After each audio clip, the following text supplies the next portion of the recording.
which is correct. And just to let you know, Yeah. I have every one of my aged eBay accounts running on a VPS. I just would never create an eBay account on a VPS. So Right. But once you have good running, no problem eBay accounts, moving them to a VPS to me has been completely fine. So you think I could migrate all of my solid eBay accounts, Yes. refresh the static IPs, and then just do like a rinse and repeat like that? That's exactly What would right. you say the time frame be then?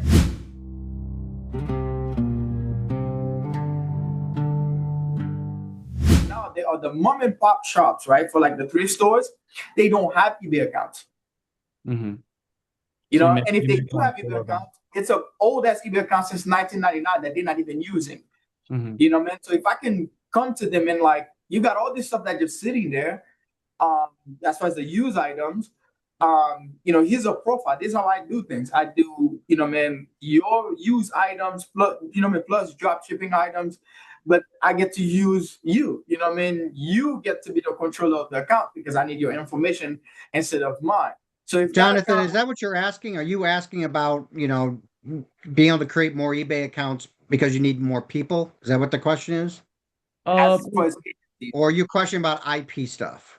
It's a little bit of both. It's just I want to make more accounts. Where do I kind of put them? What should the plan be? Because I was thinking maybe just rent an office space, use family members, friends to create the accounts, be the controller, but I have the LLC, or sorry, they're the representative on Yeah. eBay, but I have the LLC. Which is correct. And just to let you know, Yeah. I have every one of my aged eBay accounts running on a VPS. I just would never create an eBay account on a VPS. So Right. But once you have good running, no problem eBay accounts, moving them to a VPS to me has been completely fine. So you think I could migrate all of my solid eBay accounts, Yes. refresh the static IPs, and then just do like a rinse and repeat like that? That's exactly what would right. you say the time frame be then? Like a year and Well, more? I mean, every one of mine have been easily over a year before I moved it to a VPS. A year old. Okay. Yeah. I You know, have but I have 5 accounts that are a year old. with no issues. Oh, Yeah. A year old with no issues. Yeah. Okay, Okay. but I mean, I use the ones I use is Hynox, HYONIX.com. Hello,